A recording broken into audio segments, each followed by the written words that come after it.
Well, I think you might wonder why this topic, because I'm an eye specialist, but I do have a lot of interests. For instance, I strongly believe and invest in blockchain technology.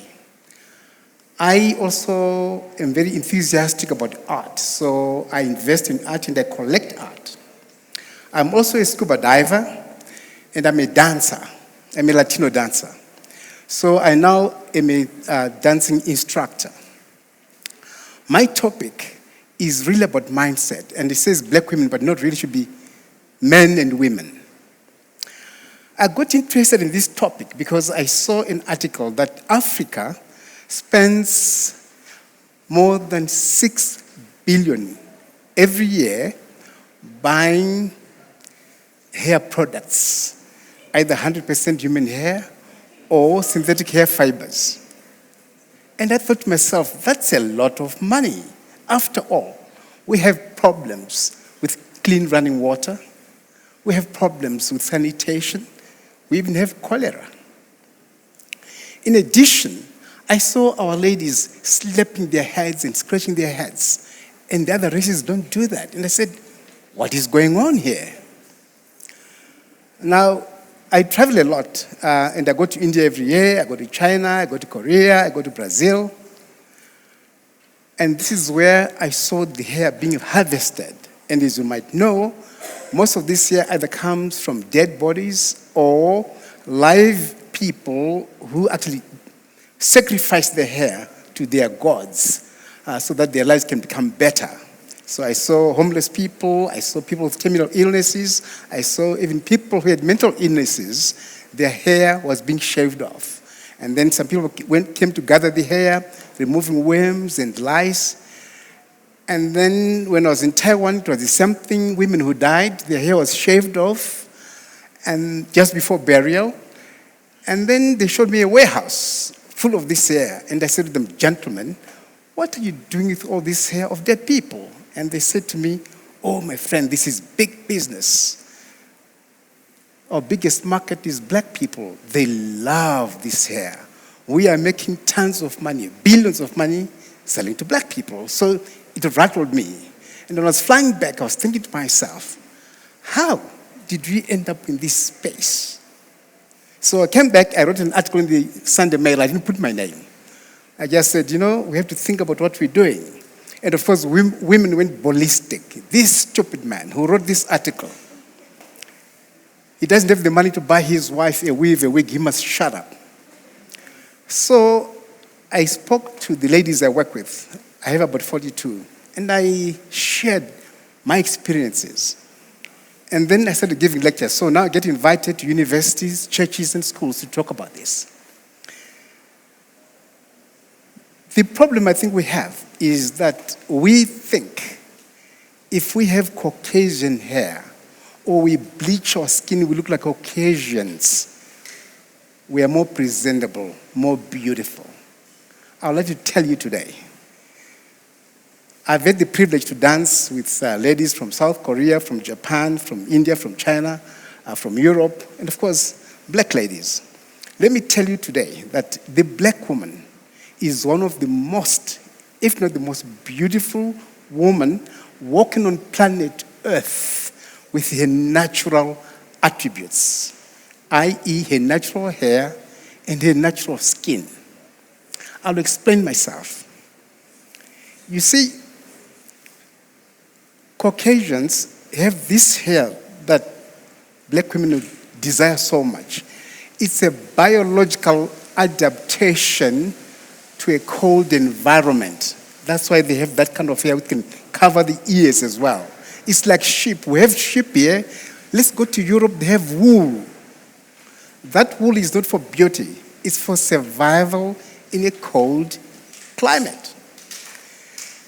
If we take our sheep here to Europe today, they probably die of cold. If we bring the sheep from Europe over here, they'll die of heat. It's too hot over here. So what we are doing is to say, we'd like to look beautiful, so we want the weaves and the wigs to look like Caucasians. It's like sheep over here saying, oh, we like to look beautiful, to put on wool. And we say, oh no, wool is for the cold climate. And this is a basic understanding that we all need. Now, Miss South Africa a year or 2 years ago was bold, completely bold, and she was the most beautiful woman in South Africa. Once a year I go to Milan in Paris, and I've seen these fashion shows where you have these ladies from South Sudan who are models. As Curtis Mayfield sang, they are darker than blue. They are bold, big earrings, they're on the catwalk. No other race could pull it off like these women, because if a Caucasian or an Indian or Japanese or Chinese goes bold, we start thinking, is she got cancer? Is she on chemotherapy? But a black lady who's bold, like Miss South Africa, like these models, looks like a goddess. This is number one. Number two, check out any black lady who's got short hair. She looks cute, she looks clean, she looks younger. When we have these weaves and wigs, we look older. Number three, any lady who's got an afro, she looks like she's got a crown on her head. She looks majestic, like a queen. And by the way, only the black lady can sport an afro. No other race can do that. We sponsored Magic Sambo TV show. While we were recording this, one lady put up a hand and said, oh, we are the only ones whose hair points towards heaven. All the other races, the hair is looking down. So we say, the black woman's hair defies gravity. Number four, the black lady can straighten her hair, and once you do that, you look like the Caucasians or the Asians with your natural hair. Number five, you can plait your hair 1,000 different styles, cornrows and other styles. No other race can do that. Number six, you can have locks and you look very sexy. No other race can sport locks like a black woman. Now, let's look at the options from bold, short hair, afro, straight hair, plaited hair, locks. 6 options. No other race on earth has got 6 options with their hair. And that is a fact. You can look like the other races, but the other races can never look like you. Why is that? I would like you to know that according to science, the black lady is the OG, the original of the human race. You are the prototype of the human race. That's why you have all these options, and no other race has the same options.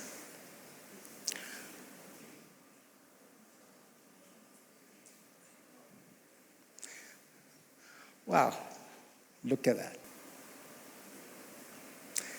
No other race can do this.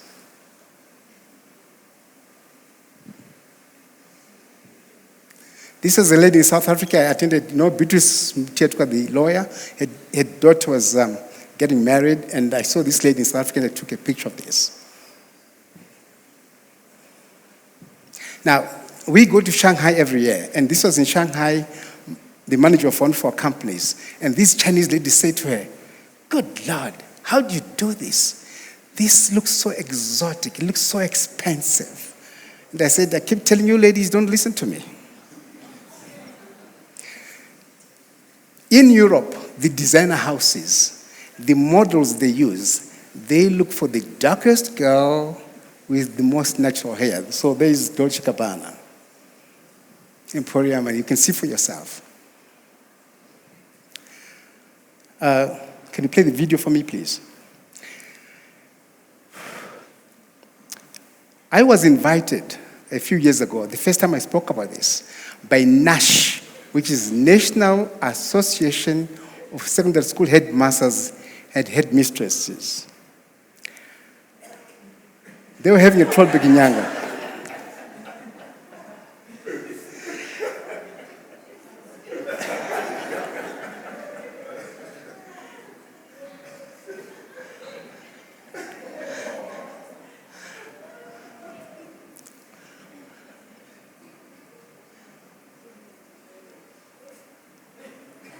Okay, you can stop it now. We can laugh at this, but when the headmasters and headmistresses invite me to their conference in Trollbeck, I said to them, you headmasters and headmistresses, you have an awesome responsibility to instill confidence in the black child. Little black girl, we must tell her, sweetie, there's nothing wrong with your hair. There's nothing wrong with your skin. God or nature did not make a mistake on you. In fact, do you know, you have the best hair. You have all these options. The other races don't have these options. You have the most beautiful skin. You have melanin. You don't wrinkle. You don't have skin cancers. Nobody is telling our children this. I was sitting at the podium, and the hierarchy was sitting on the podium with me, and I looked to my right. All the headmistresses there had wigs and weaves. My left, same thing. I looked at the audience. Most of them had wigs and weaves. So I said, God help me, I don't have another speech except this one. So I said to them, we have headmistresses here who are teachers, who are mothers. You are in education, so you know more than I do that every little child looks up to the mother, looks up to the teacher, looks up to the headmistress, or to that sister or aunt who's very successful. The child has a natural hair, but mom, teacher, headmistress, sister, aunt, they have the wig or the weave on. So the child says, how come my hair is not like my sister, my mother's, or my teacher's, my headmistress, or the sister? It means there must be something wrong with me. We don't think about that, but this is the effect you saw on that child. That's what she wants. I tell ladies, because they said to me, oh, Guramatunhu, this is our choice, it's our right. Yes, it is your choice. Yes, it is your right. When we are growing up, you remember, ladies applied Ambi, the skin lightening cream. Now you can see them because their skin was badly damaged permanently. It was their choice. It was their right. We must remember, some choices are born of ignorance. And I say to the ladies, quite frankly, I know they get angry with me, but I got to say this. When we put the weaves and the wigs on, we are inflicting untold psychological damage to the black child. Remember, the Caucasian child doesn't have that problem. Chinese child, Japanese child, Indian child, they don't have that problem. It's the black child. They grow up with this complex. Something is wrong with me. They become leaders with that complex. So when they see other races, the Chinese, the Indians, oh yeah, these are the real people. And we pay more than 6 billion every year to buy this stuff when we have the best.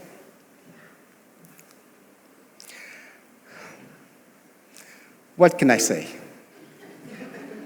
I asked this lady, I said, Mom, I see your hairstyle, why do you do this? Then she says to me, oh, it makes me look more beautiful. This was her answer. I have seen ladies in the raw areas. In fact, one of my relatives came to see me in my practice and said, oh, I've come to see you. I said, oh, thank you very much. What is this that you're putting on your head? She says, oh, that's a weave. Don't you know about the weave? This is the fashion. Everybody's putting the weave. And she went on and on and on. And I said to her, you know, we have hair on our scalp, armpits. 2-3 days without washing our armpits, we start smelling sweat. The weave, you sew it on or you stick it on for 4 weeks or even longer. You are trapping sweat and dandruff for 4 weeks. Something that smells after 2-3 days is there for 4 weeks. How does it smell after 4 weeks or 2 months or 3 months? Then I got invited by some ladies in Greendale. They said, yeah, Guramatunhu chap, you keep talking about this, come and talk to us. So I gave them my talk. And then afterwards, they all had their hands up. They said, no, doctor, we are not the problem. The problem is you, the black man. You love us with this long hair. You even buy the wigs and weaves for us. And if we go natural, the next thing, you have girlfriends. And you buy wigs and weaves for your girlfriends. And then they said, you talk about skin, if there's 5 of us, 1 is light in complexion, 4 are dark in complexion. The majority of the black men are going to go for this light in complexion first. So they said, doctor, next time, with all due respect, before you come to us, talk to your brothers, talk to the black man. Gentlemen,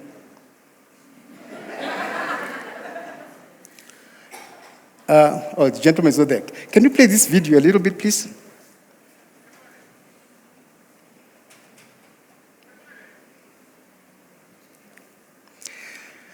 Bleaching.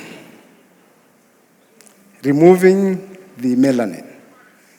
I'm sure in town people are advertising even. I met a lady. I was flying from Addis Ababa to Washington, so I sat next to her. Now, gentlemen, I'll tell you what I do. Each time I meet a black lady with natural hair, I said this to her, excuse me, lady, I have to tell you that you look so beautiful, so stunning with your natural hair. You see, I'm a naturalist.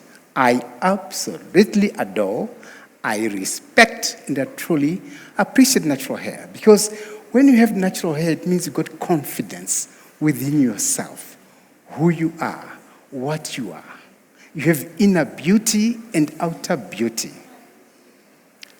Natural hair is elegant. Natural hair is classy. It's the true sign of real sophistication. Because there's no sophistication whatsoever to buy what other people would throw in the dustbin. And you say, oh no, I want to buy it. And you put it on your head. And you walk around the world for the whole world to see that that's not your hair. You paid for it. And you're trying to look like somebody else. There's no sophistication in buying dead people's hair. There's no sophistication in buying fibers. And I'll tell you about the fibers. The Asian people, the red mindset said, these people, their own hair, when they cut it, they throw it away. They don't even keep it in the home because it's dirt. But they're prepared to pay a lot of money for a hair which should be thrown away by other races, the Indians, the Brazilians, the Peruvians. You see, those who pay $300, $400, $800, $1,000, they say, Ndizombinga, the rich people. The poor ones, like the lady I showed you, they also want it, but they can't afford the 100% human hair. So those are the crafty people. They said, okay, since all they want is not the 100% human hair, it's the look, to look Caucasian. So let's make fibers, silly fibers, that they can put on, and then they can also go like this and go like that. So they made the fibers, and they said, let's make them so cheap that even the lady who's just cleaning the floor also puts it on. Doesn't matter how hot it is. Even the lady who's selling her mangoes and tomatoes, she puts this on.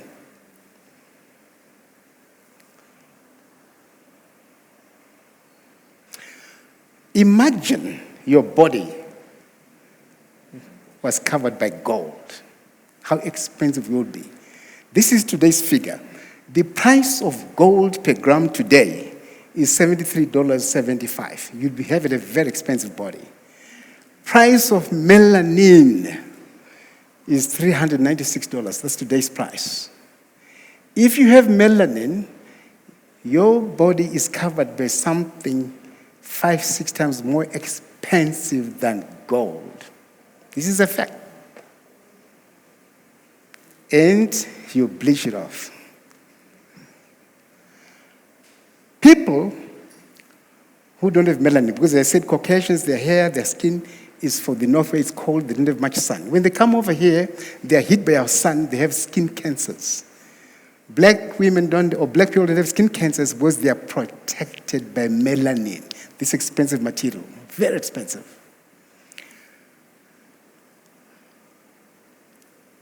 That's why you find black women, you go 40, 50, 60, 70, 80, you don't wrinkle easily because of melanin.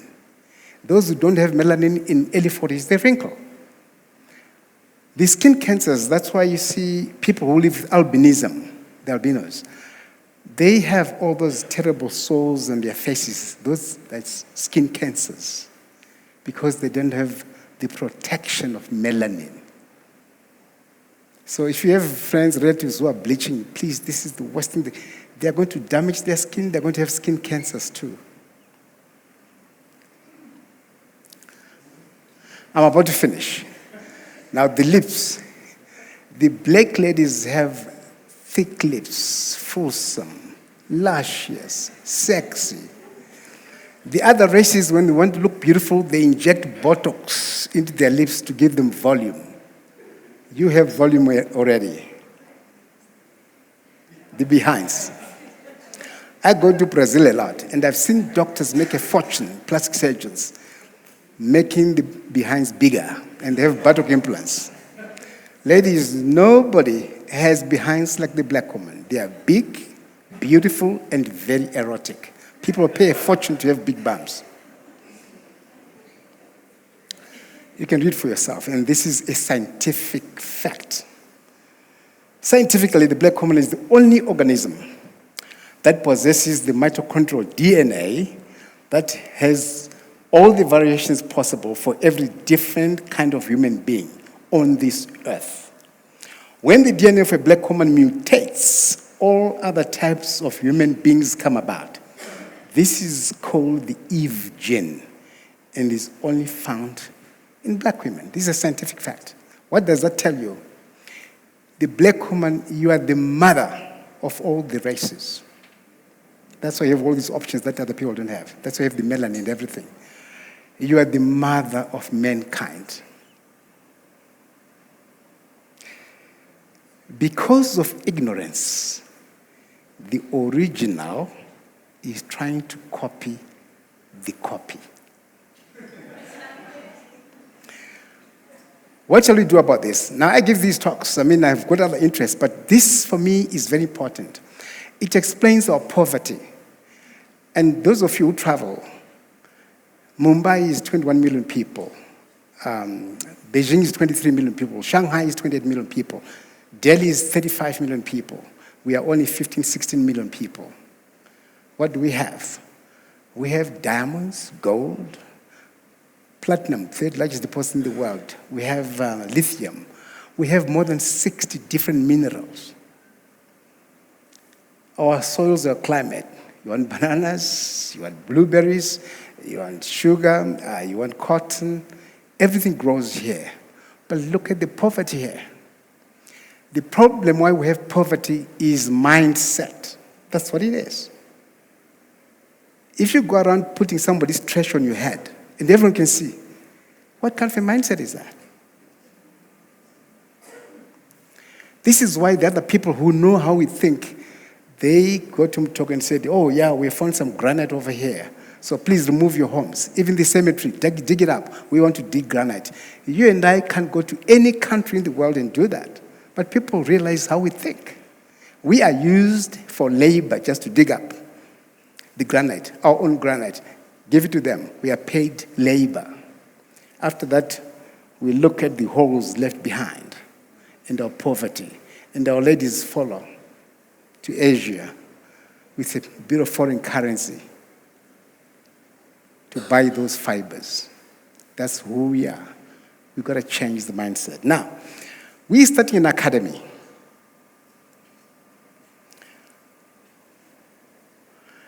This academy, which will start in 2026, we're going to take kids from ECD. Why kids? Because adults like myself, we say the mindset is damaged goods beyond repair. So we've got to start with the kids, if Africa is going to make it at all. And we're going to so 4 themes. All these kids from ECD, they should have computer literacy, financial literacy, so by the grade 3, grade 4, they can go on the stock markets. They should have blockchain technology, because right now, I believe the world is going blockchain technology. And they must have knowledge of self, history, culture, religion. Ladies and gentlemen, I hope we've shared some thoughts. Thank you for your attention.